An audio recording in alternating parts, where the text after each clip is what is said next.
बच्चे आने वाली नस्ल है वो मुगल एम्पायर का दौर ही भूल जाए, वो फैज़ की जो पोइट्री है उसको ही भूल जाए, वो जो जवाहरलाल नेहरू की नॉन अलाइन मूवमेंट थी। सो हे गाइस, अस्सलाम वालेकुम, welcome to my YouTube channel Khatija Mehran reaction. It's me your host Khatija Waseem और मेरे साथ हैं मेहरान आसिफ।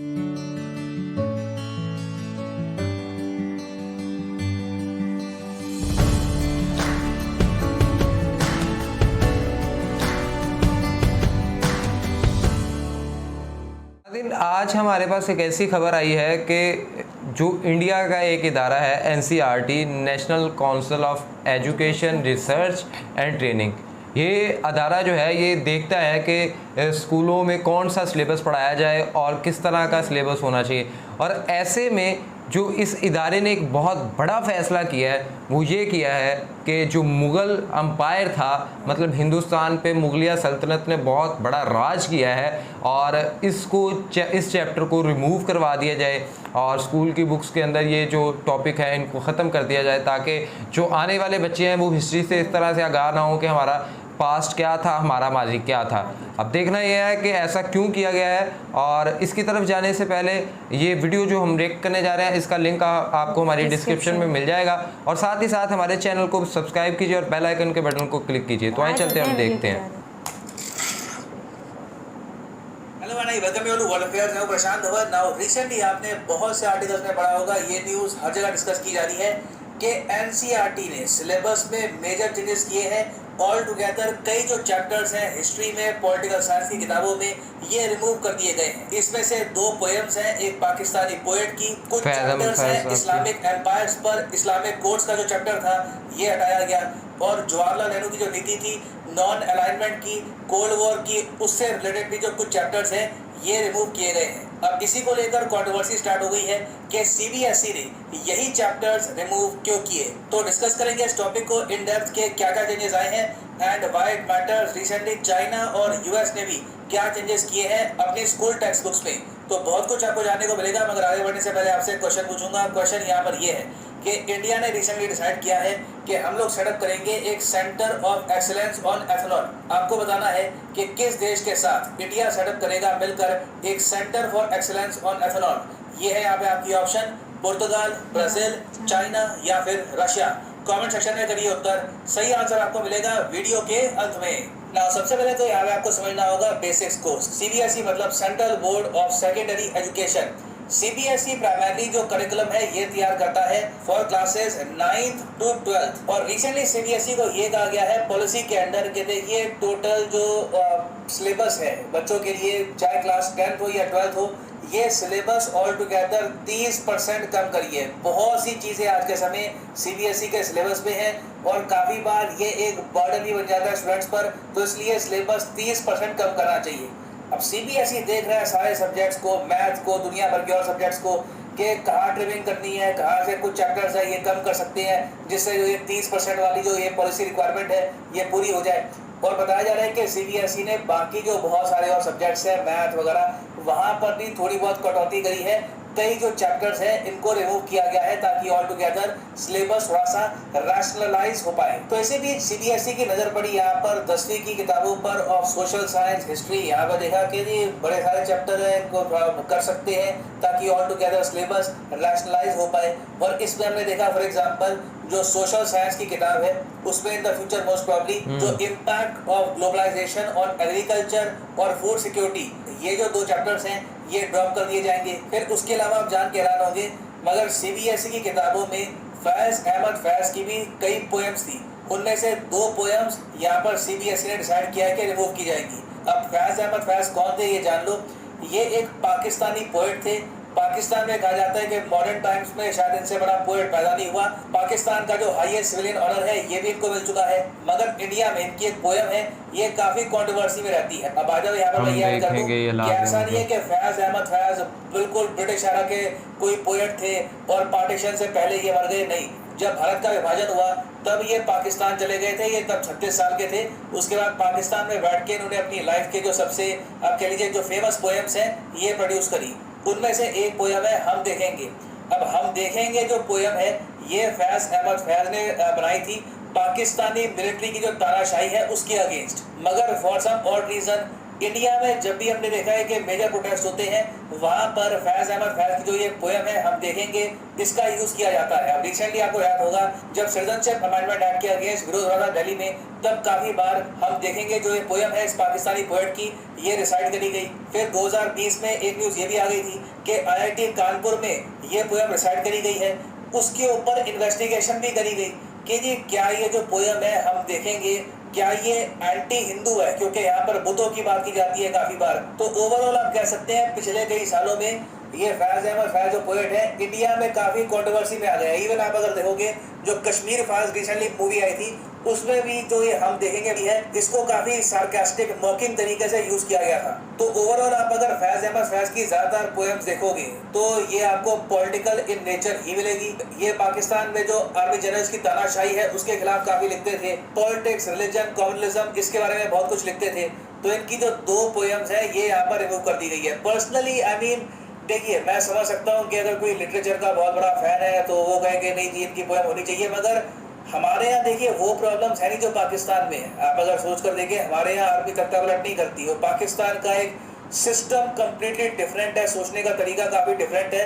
परहैप्स यहाँ पे लगा हुआ CBSE को कि इतना रेलेवेंट है नहीं इनका लिटरेचर इंडियन कंटेक्स्ट में। ऑफ कोर्स पाकिस्तानी इसके लिए इंपॉर्टेंट होगा क्योंकि आज के समय भी आप अगर देखो तो वो अपनी आर्मी को कंट्रोल करने में स्ट्रगल कर रहे हैं, बट इंडियन कंटेक्स्ट में ये पोएम्स परहैप्स इतनी इंपॉर्टेंट नहीं है, ये शायद लगा होगा और इसलिए ये पोएम्स रिमूव करी गई हैं। उसके अलावा आप अगर देखें तो चैप्टर्स है डेमोक्रेसी एंड डाइवर्सिटी पर, ये रिमूव किए गए हैं। इन चैप्टर्स में फोकस किया गया था कि किस तरीके से भारत में सोशल डिविजन्स हुए हैं, भारत में कितनी इनइक्वालिटी है और इन इक्वालिटी से लड़ने के लिए कितनी मूवमेंट स्टार्ट हुई है। फिर देखिए यहाँ पे एक चैप्टर था ऑन चैलेंजेस टू डेमोक्रेसी, जहाँ पर नेपाल और बोलिविया का एग्जाम्पल दिया गया, तो ये भी कट कर दिया गया है। उसके अलावा यहाँ पर एक चैप्टर था सेंट्रल इस्लामिक लैंड्स पर, ये 11वीं क्लास में एक चैप्टर था हिस्ट्री में। इसमें देखिए बताया गया कि किस तरीके से इस्लाम रिलीजन फैला अफ्रीका में, एशिया में, और जब एक बार इस्लाम फैल गया तो इसका इम्पैक्ट क्या हुआ था इकोनॉमी पर, सोसाइटी पर, वेरियस जगह इसका इम्पैक्ट क्या देखा गया। तो ये जो चैप्टर है ये भी कर दिया गया है रिमूव। फिर उसके अलावा देखिए एक और चैप्टर है यहाँ पर जहाँ पे मुगल कोर्ट्स की बात की जा रही है, ये जो चैप्टर है ये भी कर दिया गया है रिमूव। मैं यहाँ पर एक बात ऐड करूंगा, मुगल हिस्ट्री जो है NCERT में आपको दिखेगा प्रॉपरली कवर करी गई है, कॉम्प्रहेंसिवली कवर करी गई है, और किसी एम्पायर की हिस्ट्री कवर कहीं ना करी गई हो, मगर मुगल हिस्ट्री तो आपको प्रॉपरली मिलेगी। और ओवर द ईयर्स कई आर्टिकल्स पब्लिश हुए हैं जहाँ पर कई ऑथर्स ने लिखा है, इवन मैं कहूँगा कई लिबरल ऑथर्स ने ये बात लिखी है कि थोड़ी सी अगर कम मुगल हिस्ट्री होगी स्कूल टेक्स्ट बुक्स में तो बाकी और जो बहुत सारे एम्पायर्स थे, जैसे फॉर एग्जांपल अहोम किंगडम है, उनके बारे में लोगों को और जानने को मिलेगा। बीच में आप अगर देखोगे मिडिवल इंडिया में बहुत से राजा आए थे, बहुत से एम्पायर्स आए थे, मगर एक आप कह लीजिए मेन जो हमारा फोकस है वो नॉर्थ इंडिया पे ही रहता है। हम साउथ इंडिया पे, ईस्टर्न इंडिया पे, इवन वेस्टर्न इंडिया में जो हो रहा था, नॉर्थ ईस्टर्न इंडिया में जो हो रहा था, उस पर इतना फोकस करते नहीं है। तो कोई बड़ी बात नहीं है इन द फ्यूचर मुगल्स का जो इम्पैक्ट है ये आपको सिलेबस में थोड़ा बहुत कम दिखे, ताकि बाकी और जो बहुत सारे किंग्स थे, एम्पायर्स थे, उनको भी जगह मिले, जो डिजर्व करते हैं वो स्पेस उनको भी दिया जाए। फिर एक काफी इंटरेस्टिंग बात यहाँ पर ये लगी मुझे कि कोल्ड वॉर एरा और नॉन अलाइंड मूवमेंट, आपको पता होगा नाम, नॉन अलाइंड मूवमेंट ये स्टार्ट करी थी भारत के पहले प्रधानमंत्री जवाहरलाल नेहरू ने। इन्होंने ये कहा कि जी हम एक ऐसे कंट्रीज का गुट बनाएंगे जो किसी गुट में शामिल नहीं होना चाहते, क्योंकि उस टाइम कोल्ड वॉर चल रही थी। एक तरफ था USA, दूसरी तरफ था USSR। दोनों ने ये डिक्लेयर कर दिया कि या आप हमारी तरफ है, और अगर आप हमारी तरफ नहीं है तो मतलब आप दुश्मन की तरफ है। तो इंडिया, इंडोनेशिया समेत कई और देश थे, ये सब इकट्ठा है, और इन सब कंट्रीज ने मिलकर बनाई ये नाम मूवमेंट, और इसने बहुत सी कंट्रीज को हेल्प करी अपनी विदेश नीति तय करने में। और आपने काफी बार ये टर्म सुनी होगी थर्ड वर्ल्ड। अमेरिका में काफी बार ये लोग कहते हैं कि जी जो कंट्री बहुत गरीब होती है, जहाँ पे इंफ्रास्ट्रक्चर बहुत खराब होता है, उसको कहते हैं कि ये थर्ड वर्ल्ड कंट्री है। अब इंटरेस्टिंग बात मैं आपको ये बताता हूँ, जो ये थर्ड वर्ल्ड टर्म है ना, ये भी कोल्ड वॉर एरा के टाइम की है, क्योंकि क्या था, जो कंट्रीज अमेरिका के साथ थी उनको कहा गया फर्स्ट वर्ल्ड, जो कंट्रीज USSR के साथ थी उनको कहा गया सेकेंड वर्ल्ड, और जो कंट्रीज न्यूट्रल थी उनको कहा गया थर्ड वर्ल्ड। मगर बाद में जो ये टर्मिनोलॉजी है किसी और तरीके से यूज करनी स्टार्ट कर दी गई। तो खैर ये जो यहाँ पे चैप्टर्स हैं इनके, ये भी हटा दिए गए हैं। अब इंटरेस्टिंग बात है आज के समय जब इंडिया पे इतना प्रेशर आ रहा है यूएस की तरफ से कि देखिए अब तो जो ये नॉन अलाइंड मूवमेंट वाली पॉलिसी है ये त्याग दीजिए, प्रॉपरली वेस्टर्न कंट्रीज के पक्ष में आप बोलिए। ये डिमांड्स यूएस से लगातार आ रही हैं, तो ऐसे टाइम में ये चैप्टर रिमूव करना थोड़ा सा ऑड है। मुझे एक्चुअली ये समझ नहीं आया इसका रीजन क्या था। कोल्ड वॉर एक बहुत ही ज्यादा इंपॉर्टेंट पार्ट है वर्ल्ड हिस्ट्री का, लोगों को बताना चाहिए इसके बारे में। और नॉन अलाइंड मूवमेंट, अगर आप इंडिया की फॉरेन पॉलिसी को समझना चाहते हैं तो मैं यही कहूँगा मॉडर्न इंडिया की फॉरेन पॉलिसी को समझने का सबसे पहला चैप्टर ही होना चाहिए नॉन अलाइंड मूवमेंट। तो ये दोनों क्यों रिमूव किए गए हैं आई डो नॉट नो, मगर ऑलरेडी हम देख रहे हैं कि इन चेंजेस का धीरे धीरे विरोध हो रहा है। इससे पहले आप अगर देखोगे तो 2021 में जब कुछ चेंजेस किए गए थे सीबीएसई के सिलेबस में, तब उस वक्त इंडियन हिस्ट्री कांग्रेस ने कहा था कि जो डिसीजन है to change NCERT history text books ये पॉलिटिकल है, ये एकेडमिक नहीं है। तो इसको लेकर भी काफी कंट्रोवर्सी ऑलरेडी स्टार्ट हो चुकी है, इन द फ्यूचर और भी कंट्रोवर्सी हो सकती है। अब बाकी कंट्रीज के बारे में मैं आपको अगर बताऊं तो चाइना ने देखो 1995 में इंट्रोड्यूस किया था नेशनलिस्टिक करिकुलम। इन्होंने ये डिसाइड किया कि जो इनके स्कूल है कॉलेजेस हैं वहाँ पे राष्ट्रवाद पे फोकस होगा ताकि ऐसी पॉपुलेशन आगे बढ़े जो देश प्रेमी हो। और शी जिनपिंग ने ये रिसेंटली कहा है कि ये लोग इसको और ज्यादा बूस्ट करेंगे। पेट्रियोटिज्म जो है देशभक्ति, ये चाहते हैं कि यूथ में और जरा जागे, तभी ये लोग चाइना की तरक्की के लिए काम करना चाहेंगे। नहीं तो अगर इनको हम ऐसे बताएंगे कि देखिए चाइना में ये प्रॉब्लम है, चाइना ऐसा है, नेगेटिव बातों पे फोकस करेंगे तो ये चाइना से फिर भागना ही चाहेंगे और अपने देश को गालियां निकालेंगे। तो ये चाइना की विचारधारा है।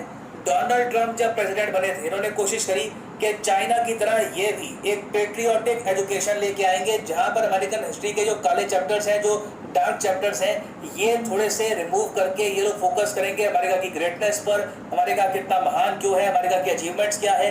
मगर ट्रंप का जो ये सपना था ये साकार नहीं हो पाया। जो बाइडेन ने आकर जो ये पेट्रियोटिक एजुकेशन है इस मूव पर बिल्कुल एक लॉक लगा दिया है। ना मैं यहाँ पे आपसे पूछना चाहूंगा कि जो चेंजेस हुए हैं सीबीएसई द्वारा, जिन पर आज के समय आर्टिकल्स पब्लिश किए जा रहे हैं, डिबेट्स हो रहे हैं, क्या आप मानते हैं कि ये चेंजेस ठीक हैं? क्या आप इन चेंजेस को सपोर्ट करते हैं या फिर आप मानते हैं कि नहीं ये चेंजेस नहीं करने चाहिए थे? लिखिएगा कमेंट सेक्शन में, मैं जेन्युइनली जानना चाहूंगा आपका थॉट। ना वापस आते हैं एमसीक्यू पर कि इंडिया ने डिसाइड किया है to set up a centre of excellence on ethanol किस कंट्री के साथ? तो सही उत्तर इसका है ऑप्शन बी, ब्राजील।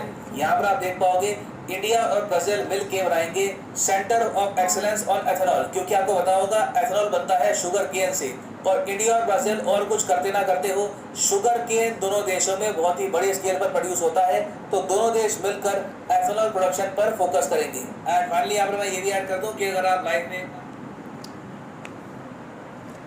मुझे तो ना अच्छा लगा फैसला कि सिलेबस को रैशनलाइज करना चाहिए। और आई थिंक हमें चाहिए कि with the passage of time हम कुछ चीज़ों को निकालें और कुछ न्यू चीज़ों को ऐडअप कर लें। लेकिन इसके अंदर भी एक बात आएगी कि अगर आपने कुछ चीज़ें न्यू ऐडअप करनी है तो आप उसको प्रॉपरली ऐडअप करो। आप एक चंद चीज़ों को निकालो, अब आप क्या पता उनमें से जो चीज़ आप रिमूव कर रहे हो उसमें ही कोई इंपॉर्टेंट बात हो। अगर आपने एक इम्पॉर्टेंट एक हिस्ट्री का एक चीज़ माइनस करनी है तो उसको प्रॉपरली माइनस करो। फिर आप चंद चीज़ों को माइनस ना करो, क्योंकि फिर तो एक दरमियान में इंसान रह जाएगा, ना उसे इस चीज़ की समझ आएगी ना उसको इस चीज़ की समझ आएगी। और जिस चीज़ को आप ऐड कर रहे हो उसको भी प्रॉपरली ऐड करो। But this decision is very good, क्योंकि सिलेबस रैशनलाइज होना चाहिए, क्योंकि टाइम टू टाइम हमारे कंट्रीज़ में बहुत सी न्यू चीज़ें होती हैं जो हमें सीखनी चाहिए, जिन्हें हमें पढ़नी चाहिए, जिन्हें हम इग्नोर कर रहे होते हैं और वो इतना अरसा गुजर जाता है वो कहीं जाके फिर बाद में आती हैं। डिसीजन काफ़ी अच्छा है बट उसको दोबारा से मतलब प्रॉपरली चीज़ को ऐड करो। मैं भी ये कहना चाहूँगा कि ये डिसीजन जो है वो बिल्कुल ठीक है, लेकिन इसके पीछे क्या वजह है वो मैं आपको बताता हूँ। वजह ये है कि आपको अगर देखें तो जो भी हिस्ट्री हो गई, ये बेसिक्स जब आप देखते हैं 9th 10th या 5th स्टैंडर्ड तक, यहाँ तक आप बेसिक्स तक ही बच्चों को रखें। जब आप बेसिक्स की बजाय उन्हें अपना वो दिखाने लग जाएंगे कि मुग़ल सल्तनत ने किस तरह हिंदुस्तान पे हुकूमत की और वो इस्लामिक थी, तो यकीनन जो हिंदुस्तान के बच्चे हैं वो सोचेंगे कि ये क्या था।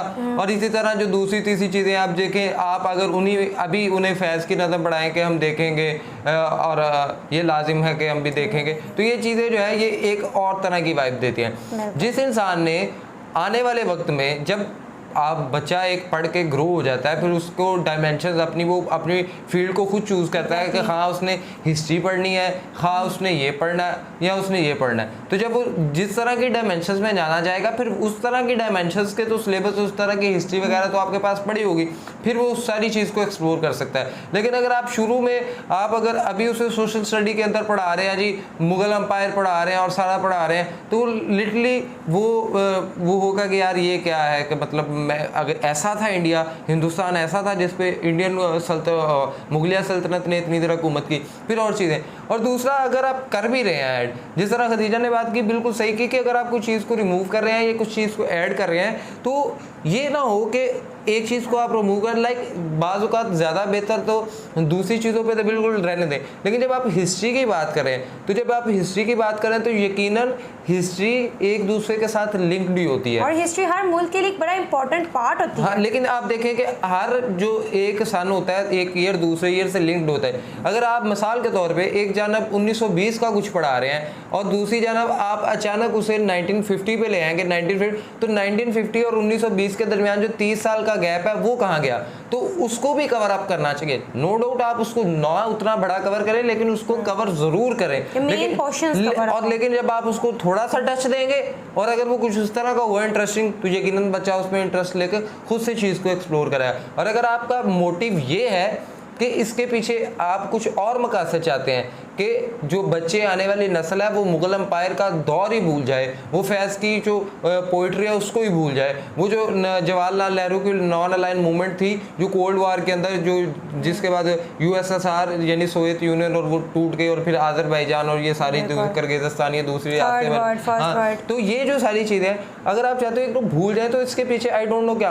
नो डाउट अभी तालीम जो है वो प्रैक्टिकल की ज़रूरत है, लेकिन प्रैक्टिकल के साथ कुछ असासा की भी ज़रूरत है, कुछ ऐसे लोगों की भी ज़रूरत है। कुछ प्रैक्टिकल फील्ड्स ये भी डिमांड करते हैं कि you have to know about your history, आपको आपकी हिस्ट्री के बारे में पता होना चाहिए। सो फिर जब वो खुद से एक्सप्लोर करें तो उसमें डायमेंशन ज़रूर है। लेकिन अगर आप कर रहे हैं तो ये एक बहुत बड़ा चैलेंज होगा कि आप किस तरह चीज़ को स्किप करते हैं और किस तरह आप जो जंप आएगा एराज के अंदर उनको किस तरह से कवर करते हैं। सो इस हवाले से यकीनन जो लोग देख रहे हैं वो भी अपनी राय का कमेंट बॉक्स के अंदर ज़रूर इज़हार करें और हमारे चैनल को सब्सक्राइब कीजिए, बेल आइकन को क्लिक कीजिए, वीडियो को लाइक कीजिए, इंस्टाग्राम का ID मेंशन है वहाँ हमें फॉलो कीजिए।